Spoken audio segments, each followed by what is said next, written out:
Alrighty, guys. In this video, what I'm going to do is I'm going to explain the function of an alternator that's in your food truck, okay? And I hope I'm not getting too much background noise. This is actually live. Okay, here's the deal. You wake up and your battery light is on, right? Alternator light, right? Well, the purpose of the alternator actually is to charge the battery. Well, it used to be where the purpose of the alternator actually was to charge the battery. These days, it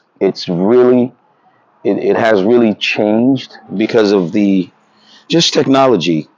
All right. The old way to test your alternator or to test if the alternator is working, right? Remember that? Your uncle would come up and then disconnect the battery. Never ever do that again. Those were the days where we had external voltage regulators, like, yeah, the good old days. You actually changed the voltage regulator, it took care of the problem. Ford even had a motorcraft adjustable, okay? Ford had an adjustable voltage regulator. Well, today we got rectifiers and all that stuff. Do not ever disconnect the alternator because you can fry every ECM, TCM, BCM, whatever computer, whatever module that is in that truck. So my solution, if you feel that you have a bad alternator, you can always use a voltmeter to check for voltage at the battery.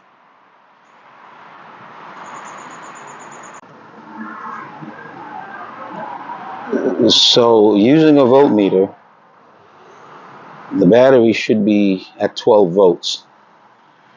Now I'm going to break that down. Okay, I'm going to break it down because the battery has 6 cells, right? If you take 2.1, you time it by 6, you get 12.6 volts. Okay? If the truck's running, you figure 12.6 volts actually can charge each cell in that battery. Now remember, this video is about you having an alternator problem, and you should not, and I repeat, disconnect the alternator.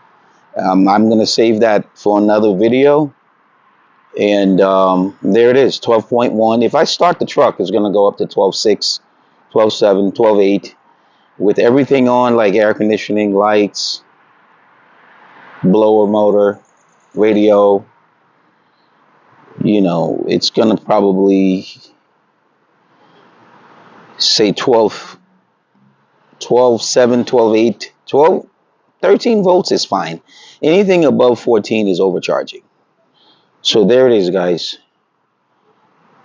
All right, your food mechanics tip of the day from Food Trucks and Beyond.